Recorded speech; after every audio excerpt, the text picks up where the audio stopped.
It's a blowout. 8th inning, 10-3.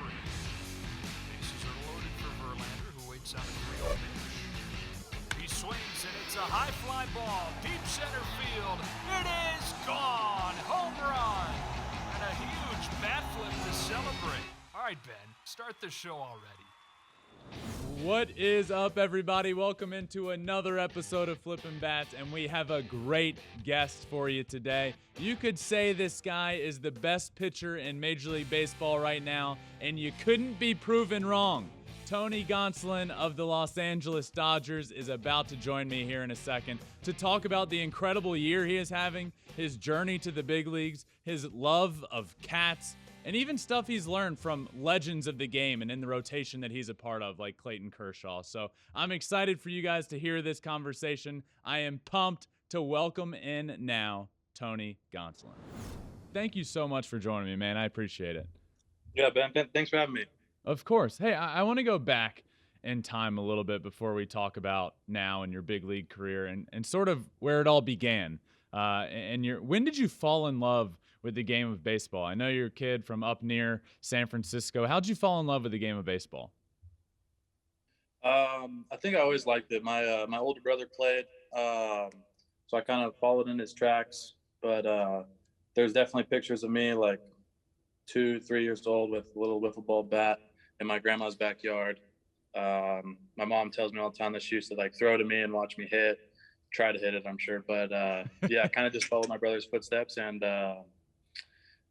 yeah. Were you a Giants fan? No, I knew like all the players on the Giants just because they were the hometown team and all that. My whole family is pretty much Giants fans, but I was a Yankee fan growing up. Oh, okay, all right. So, wait, how did that happen? As from San Francisco, basically, and being a Yankees fan. I was a big fan of Derek Jeter. I played shortstop, just loved the way that he played the game and tried to emulate that. So you ultimately end up at St. Mary's. And what was that process like for you? Were there bigger offers for you to go to a bigger school? Did you want to go there? Was the draft an option for you out of high school? I thought the draft was going to be an option out of high school. It was not. But St. Mary's was the only offer that I got. So I just rolled with it. So you ultimately ended up getting drafted out of St. Mary's, but we need to talk about for a second. There was a 2-year span there where you had 20 homers, you hit over 300. I mean, kind of a two-way stud, a little Shohei Ohtani before Shohei Ohtani, if you will. Was there an option for you were you drafted as a two-way player? No, I never hit that many homers. That's way too many. But I feel like all the scouts around the area that I talked to put me in the system as a pitcher, except for like 2 teams maybe. Mm-hmm. But I was hoping to get drafted as a hitter, but I was kind of just open to any opportunity. So it kind of depended on the team as to what you were going to be drafted as a pitcher or hitter. Because I always wonder, like in college I was two-way, and going into my junior year, I ultimately came to the decision with the help of a coach of picking one or the other. So you went into the draft not knowing which team was going to draft you and what you were going to get drafted as? Yeah, exactly. Like for the instance, the Dodgers, Paul Kogan came up to me in the summer of 2015 when I was in summer ball in the Northwoods and basically tried to get me to sign as a hitter because I was raking at the time. But ultimately went back to school, and then Tom Kunis, who's the area scout in the Bay Area, put me in the system as a pitcher, and then the rest is history. How disappointed are you that in your minor league career and big league career you never got the opportunity? You never hit a homer, and now you're probably never going to. Yeah, that's the worst part about it. I didn't get to sneak one in. I mean, you might get in it. We saw David Robertson get an at bat the other day. Like maybe at some point there's an opportunity for you to get an AB and to hit one out. Yeah, maybe that'd be ideal, but I'm not sure if I see that coming anytime soon. So when you got drafted, Tony, you were low 90s, 90, 92 guy, and then there was a complete transformation. And I kind of want to pick your brain on that for a second, because you ended up getting to the point where almost over a year span, you went from a 90, 92 guy, low 90s, to being able to touch 100. What was that process like for you? What all went into it? Was it weightlifting? Was it arm care? Was it eating? Like, how did that happen?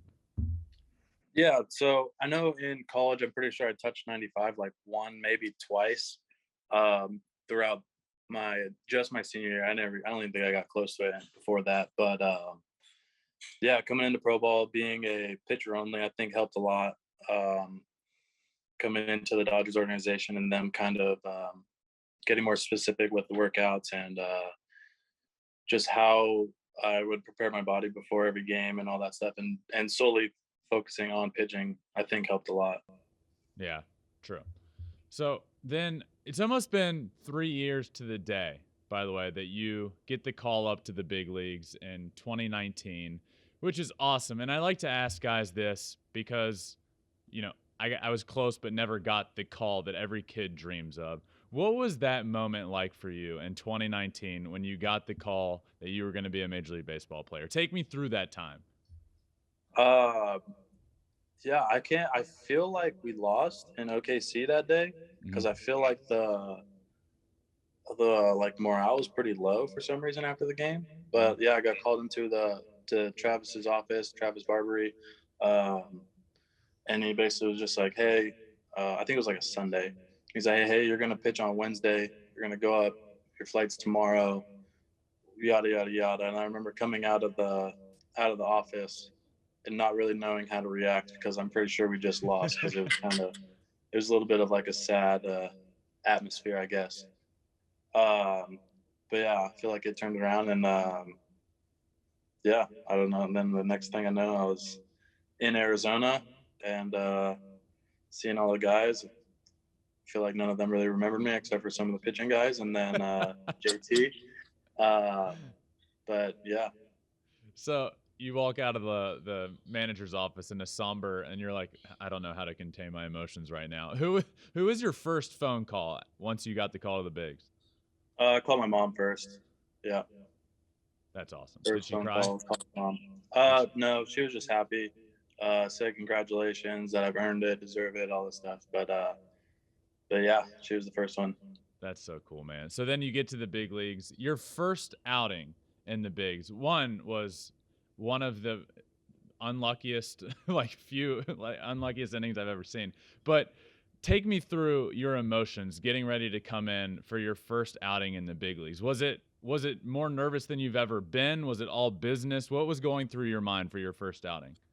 I was kind of just trying to control the adrenaline, not trying to let it get too big and try to do too much. But I just wanted to throw a lot of strikes and kind of see what happened. And yeah, I threw a lot of strikes and some things happened. And it was some unlucky things, some bad pitches. But overall, I thought it was a good experience, good learning opportunity for me to get my first one out of the way. And definitely have grown from that. Yeah. I want to talk about 2020 because not only was it a wild year for everyone, but it was also your first official season. It was your rookie year. So talk about 2020 and just not knowing if we were going to play baseball, and then you having the year you did, ultimately winding up in the postseason and starting 2 games in the World Series. I mean, what a whirlwind of a year that had to be. How crazy was that for you from start to finish? Do you ever look back like, what a year that was? Yeah. We got the heads up in March that, we're shutting down the season and there was no real timetable of when we were going to return. In my mind, I was hoping it was going to be like a month because I was able to stay on top of it. I think we were able to still go into the field for a little bit after we got shut down. And then I think it was 2 weeks later, we were no longer able to go into the spring training complex. So then I remember the whole month of April was just kind of on your own. Playing catch with Dustin. I was playing catch with weighted balls on a wall, just kind of finding any way I could to play catch or keep my arm moving. And then come May, trying to find places to throw bullpens and stay ready and all that stuff because we really had no idea when anything was going to start back up. Right, so you couldn't really shut it down. You kind of had to stay ready. You couldn't shut it down. You couldn't ramp up too much. I was throwing bullpens in a guy's backyard. It was kind of incredible, but but yeah, overall, just trying to do my best to keep my body ready, and then we finally get the notice to head to LA so we can start our spring training 2.0. And the week before intake testing, I tested positive, and so I had to get shut down for 2 weeks. So I started spring training late that year. Wasn't really sure what that was gonna do, but I was playing catch in my hotel room, in my apartment in LA, just throwing balls into a net, just trying to get by, and yeah, overall, just tried to do my best to stay ready. Were you throwing? How do you throw balls in a hotel room? Uh, Very carefully, but yeah, I had like a pop up net that barely fit, and it was every throw was just enough to take the speed away from hitting the window. So it was yeah, Have you it ever was seen it's like a bag almost that you can put and strap around your wrist. You're holding a baseball in it and you can throw it as hard as you want. Have you ever seen those things? Yeah, I've seen those before. Never actually used one, but it's similar to a sock throw for Yeah. the cheap version, I guess. You would just put a tube sock on your arm and have a baseball in it, sock on That it. is, yeah, That's that's it. kind of the cheap version of it. So you end up that year, 2020, which is the weirdest year of all time, making it to the World Series. You, as a rookie that year, started 2 games in the World Series. It's kind of like an opener. And Game 6, the clincher, you started as well. So heading into that World Series, did you know that you were going to have a few opener opportunities, or was it kind of like, hey, Tony, we need you tomorrow. Can you go start in the World? Um, yeah, it was a weird playoffs for me. I went a few days without pitching because we beat the Brewers in 2, and then the Padres in 3, I believe. And so we swept both of them, but so I didn't get to throw in any of those series. So it was kind of weird. And then going into the NLCS against the Braves, got my feet wet in playoffs. Threw okay, kind of unfolded a little bit, like fourth, fifth inning or something like that. But yeah, going into the World Series, I didn't know. I knew when I was going to throw. Doc had told me which games I was going to start, and the plan wasn't to be an opener, but just kind of worked out that way. And yeah, our bullpen did great, and our hitters picked us up when we needed it, and it was an unbelievable experience. So it wasn't the plan to be an opener, but you started Game 2 on 2 days rest. I mean, do you have to go back to your bullpen days? Do you think going from your bullpen days to that kind of helped you prepare? Because most starters, I mean, aren't able to do that. You tell somebody you're going to start on a couple days rest. Did you just pull back from your bullpen days and say, all right, go get them? Uh, I mean, yeah, you just kind of go out there and give it what you got. Yeah. So, one, congratulations on winning the World Series. It's incredible. So, I mean, a little kid I mean, you don't even dream of that. That's incredible. But so you end up winning that year. Where do you keep your World Series ring, by the way? Have you worn it one time ever? But we wore it to the White House when we got to visit the White House last year. So that was pretty cool. But other than that, no, I haven't worn it at all. So you that year so Fox has the World Series. So I remember watching this game. It was actually a fun fact. The first thing I had ever done here at Fox Sports, I was hosting a World Series watch party with Nick Swisher, Tino Martinez, and Rick Ankiel, and it was that World Series. And I remember, I think it was Game 6. There was like a promo in between innings. They literally had you act like a cat and made cat noises. And my question for you is, who put you up to that? And was it like a lot of convincing to get you to do that? Or were you like, screw it, I'll just make a bunch of cat noises? Yeah, yeah, it was pretty weird.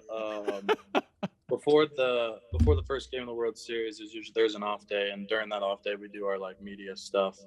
So we went into that room, and they were telling me what I needed to do, and I was just like, I don't want to do that. And they're like, come on, you can do it. And I was like, no, I don't want to do that. So then we did something else, and then we went back to it, and I was like, no, I don't really want to do that. And he's like, come on. So then I just was like, all right, whatever, I'll just do it. That's about how I figured it went down. Where did there is a massive love of cats for you, and where did that begin? Boys had cats growing up, boys had dogs, so there's always been animals in the household. I've always had at least two cats and at least one dog, just roaming around. But yeah, in 2017 when I was in Rancho, the pitching coach Kip Wells would I don't remember if it was him or his wife. They were at like a thrift store and they saw like this $5 shirt with a cat on it, and they just showed up one day and it was on my chair and happened to be on I think it was a Friday actually, but the next day I wore it out to stretch on Catterday, and my friend Andrew Isler kind of deemed it. Um, so yeah, just kind of started, and every Saturday I wore that cat shirt because I only had one, and then slowly started expanding my roster of cat how, shirts. how many do you have, if you had to guess? Probably over 50, around 50. Wow. I'm a big fan of dad jokes. Do all of your shirts, because I've seen some of them, are they all like puns? No, there's some that are just like images or like actually a good amount of them are puns, honestly. But some of them just have images of like a cat. But they could probably all be turned into some kind of pun. So are cats, is Saturday, is Catterday only days you start, or is every Saturday Catterday? I'd say every Saturday is Catterday for Every sure. Saturday is Catterday. Okay. Yeah, so I'll be wearing a shirt on all Catterdays. I do forget sometimes, get ahead of myself and forget what day of the week it is. Kind of sometimes they blend together, but when if I do remember, which is most of the time, then I'll definitely be wearing a cat shirt of some sort. Do you feel like Catterday starts are more important, like for the cats? You know, you have to do it for the cats. Maybe for the cats, but overall, every start is important. I just try to keep myself in even keel. Going into every fifth day. Did you ever expect in your big league career, you know, obviously you've had cats your whole life, as you said. Did you ever expect it to become as big of a thing in the big leagues as it did? No, if I was 10 years old and someone said, "Hey, in 15 years, you're gonna be known as the cat man in the big leagues because you wear cat shirts," I'd have been like, "What are you talking about?" Um, so yeah, but yeah, don't hate it. It's kind of great. Someone just recently, when we were in Atlanta, made like some mesh of my face and a cat's face. It was kind of weird, but it kind of grew on me over the weekend. But yeah, it's definitely interesting to see that. That's great. So I want to talk about last year a little bit, because you had a great year last year, but there was a shoulder injury involved that you ended up coming back from. But how are you preparing now, on pace to throw the most innings you have in your life, coming off that year where you threw a bunch of innings but ended up having an injury? How have you prepared for this year, and how are you preparing now throughout the season for the long stretch, the long haul of this year? Yeah, so hurt my shoulder last year, March-ish, April, whenever the time period was, and then came back from that. Wasn't feeling 100%. Still didn't feel as strong as it could have been. Kind of just grinded through the season. And then this offseason really focused on getting it back to feeling the strength that I needed and I wanted. And during that lockout, got with a PT and a strength guy that really helped me kind of facilitate those goals, and had me come into spring training this year in a good spot of keeping my shoulder strong and mobile and all the things that I need to do. And then just I've been trying to just maintain that that thought thus far in the season, and hopefully continue that. So do you still have the same in season regiment that you always have? It's similar, but there's a little added emphasis on some shoulder strength stuff.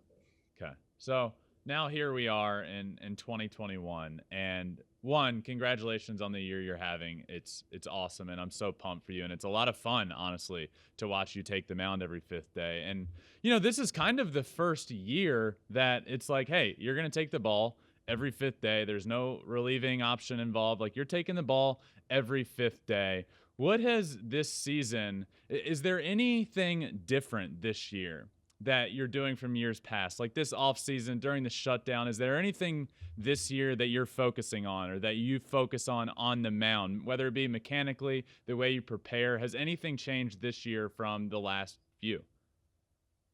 Um, I had a good conversation with Doc in spring training. It was really early in spring training, like Mhm. I think it was like that first week that we were there. Kind of just sat in the office with him and Brandon Gomes and just sat there and chit chatted for a little bit. And we talked about closing doors. He basically said, or like the emphasis of the conversation was that me being like a little sponge or whatever, just trying to, take in as much information as I could from everybody. I mean, we have uh, legends on this team, pitching legend. We have David Price, Kirsch, Walker, who has had outstanding seasons the last couple of years, Julio, um, catching guys like Russ and Barnes and Will, and just trying to take in all this information from everybody. Um, and Doc basically just said, like, it's time to close some doors. And, you've taken all this information it's time to kind of stop taking that information, stop trying to gather more information, and just be yourself and go out there and throw, and you're going to get the ball. And yeah, just go with it. I mean, there really are a lot of legends in this on your team and in the rotation as well. One of which, and probably the top guy, and one of the best pitchers of all time in Clayton Kershaw. You know, as a young guy coming up through the organization and then being on the big league team and being around him, what is something that you've learned from him that you take with him when you pitch every day? Yeah, probably the biggest thing that I've learned from it is just throw strikes. You go out there and you compete with your whatever stuff you have that day, and you just kind of see what happens. You can't go out there and pitch defensively. You got to stay aggressive and be in the zone. So I don't want to count my chickens before they hatch. I think that's the saying. But yeah, I think it would be awesome, and it would be my vote for you to start the All Star game in LA this year. I think that would be awesome. How much would that mean to you this year to be able to do that? Obviously, it's not a certainty by any means yet, but how much would it mean to you to be able to pitch in LA at Dodger Stadium in the All Star game when this year, as of right now, you're leading the league in wins and ERA? How cool would that experience be for you? Yeah, that'd be awesome. I just try to take it one outing at a time. So not trying to get too far ahead of myself, but it would be great to just make the team, and then anything on top of that would just be a bonus for me. Um, but yeah, like I said, I'm not trying to get too far ahead of myself, and the goal is to win today, and then we'll see what happens tomorrow. That's so awesome, man. So I've read a lot of you. You talked about your mentality and how your mentality of playing the game of baseball has gotten you along to where you are today, every step of the way. You talk about mentality and your mentality playing the game. What is that mentality? Um, I just try to remind myself that we're playing a kids game, and we're supposed to have fun, and the goal is to just go out there and compete, and with whatever you have that day. And for myself, I'm a pitcher, so I'm just trying to throw strikes and battle and trying to win every pitch, win every at bat, and yeah, we'll see what happens from there. I always like to ask guys this because baseball is such a mental game, and honestly, if I had that mentality, it probably would have gone better. But I didn't, and when I struggled, I like forgot that I was playing a game. I would really struggle, and I'd turn an 0 for 4 into an 0 for 8 into an 0 for 12, and I struggled to get out of that rut. So from a pitcher's perspective, what do you do? Like if you have a couple bad stretches in a row, it's not easy to just turn the page. People say just turn the page, but how do you prevent yourself from going through that rut of negative thoughts and just bounce back that next day and be as good as you are? Yeah, I feel like you just got to give yourself some positive self talk. I think for me personally, sometimes saying some things out loud to myself. I'm not one to do it in front of a mirror or anything. Just kind of when I'm playing catch or in a bullpen maybe, or even on the mound in the game. Just like if I throw a pitch and I like it, I might say like, "Ooh, that's a good pitch." Results completely taken out of it. Just I like the way it felt. I like the way that it came out of my hand or the shape of it or whatever it was. but just trying to reinforce some of those positive talk things, and just trying to stay up and stay like not like get myself into a hole. Yeah. All right, I got a few fun questions for you before we finish up. And the first of which would be, who is the toughest out for you on the mound? Ugh, there's a lot of tough outs. Um, I feel like Eduardo Escobar has had my number over the last couple of years. Something about him, I feel like whatever it is, he sees the ball well out of my hand. Thank God he's out of the NL West. Yeah, I don't have to see him every month, but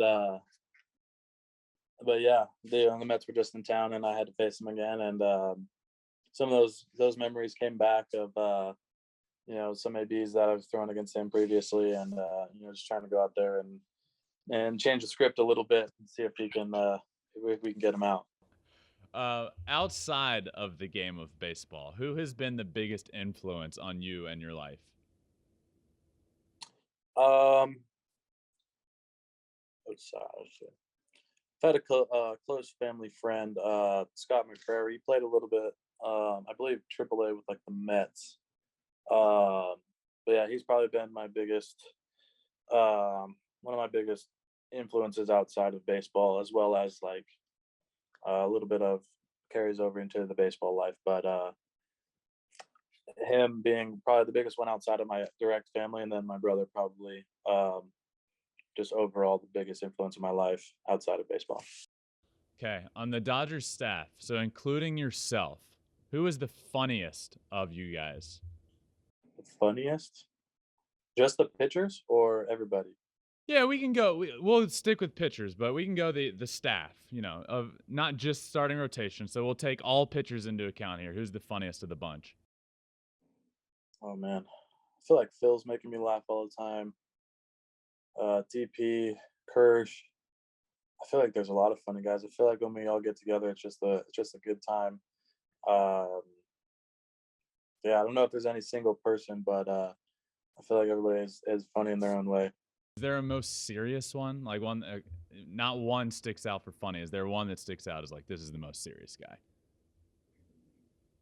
Oh man, probably not. I don't know. I feel like we all just fun kinda, bunch. we keep it pretty loose, and when it's time to throw, or it's when our name gets called, it's go time. All right. So if you could take one pitch from anybody in Major League Baseball right now, but you have to get rid of yours, what pitch would you take, and whose would you take it from? I mean, DeGrom's four seam probably, and just switch it out with mine. I mean, that sounds pretty nice. I'd love to throw 101, just unhittable fastballs. That'd be just anywhere you wanted to, just throw it in there, and doesn't matter. Just rarely gets hit anyway. Sounds like fun. That's great. I like that a lot. All right. So before we finish up, I like asking this one, but what would be a piece of advice for people coming up playing the game of baseball? Because you've had an interesting journey in your own right, and it hasn't always been the easiest or most normal journey in the world. So what would be a piece of advice to people coming up playing the game of baseball? I mean, I feel like you hear all the cliches of control what you can control, and give it your best effort and all that stuff. But I feel like it truly is that, just going out there every day and having fun, and remembering that it's a game, and we're all doing this and trying to get better, and just go out there and try your best. Yeah, I like that. All right, I also lied. That wasn't my last question. I have one more, and it's because you reminded me there, saying it's just a game, and that's kind of what this show is all about. I just love the game of baseball. I'm trying to grow the game of baseball, and you yourself talk about just playing the game and having fun. And one of my favorite players on this show that I believe is growing the game of baseball and doing a lot for the game is Shohei Ohtani. And you guys recently got to face off against him. So as a guy yourself that was a two-way guy, you did it in college, you thought about doing it professionally. Talk a little bit from your perspective of when you take the field and you're playing against Shohei Ohtani, what he is able to do on the baseball field. Yeah, seems like he's literally straight out of a video game. feel like when you're making a video game character, you want him to hit, you want him to pitch, you want him to do it all, you want him to throw gas, you want him to hit homers. I feel like Shohei does all of that. Yeah, I think he is pretty intimidating when he gets in the box. He's a big dude. Did you pitch against them the other day? Yeah, I did. Yeah, he hit a ball really hard off me.